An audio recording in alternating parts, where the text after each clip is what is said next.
আলু রাখা আপনার? আপনার নাম কি? বুঝেন সুজেন। আচ্ছা, এই কিভাবে আলুটা পুড়ে গেল? রাত্রে বেলা কে দিছে বা আগুন ভাই? কত বস্তা ছিল? ওই যে 192 বছর ছিল। হঠাৎ তো দেখি যে আগুন লেগে গেছে। এই মাদ্রাসার মানে বউ একটা রান্না বান্না করে হুম। ওই বউটা দেখা পাইছে, তারপরে ওই হুজুরক ডাক দিয়েছে, হুজুর আসিয়া চিল্লাচিল্লি করি ছোঁয়ায় মাদ্রাসা ছোঁয়ালা আসিয়া পানি দিছে।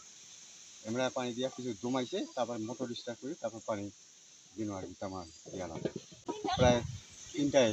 3টার দিকে। তিনটায় আচ্ছা, এখন এই আলুটা পুড়ে যাওয়াতে কি পরিমাণ ক্ষতি ক্ষতি হয়েছে আপনি মনে করেন? 3 ভাগের 2 ভাগ, 1 ভাগ যাবে আর কি। তাই 1.5 একর মাটি। 1.5 একর মাটি। হ্যাঁ, আচ্ছা। কত খরচ পড়ছিল আপনার? মেডিসিনের দাম বেশি। কি জাতের আলু এটা? এটা ডায়মন্ড। ডায়মন্ড। ডায়মন্ড এখন কি খরচটা উঠবে আপনার? প্রচুর। আগুন লাগার পিছনে কারো কোনো উদ্দেশ্য আছে বা এই ধরনের কোনো কি আপনি মনে করেন? কেমনে বলবি কে দিল আগুন না দিল? আমাদের মাদ্রাসার বাবুর্চি সিয়ারি পাক করবে, রমজান মাস সিয়ারি পাক করবে।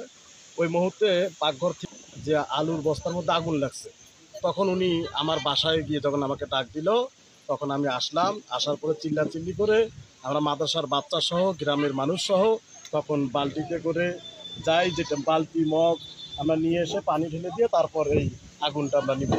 আমি একজন আলু ব্যবসায়ী। এই আলুটা আমরা নিয়েছিলাম, আনুমানিক দাম হইতো 2.5 লক্ষ টাকা। এখন মানে বাদশার দিয়ে উনি 1 লাখ টাকার মতো পাইতে পারে।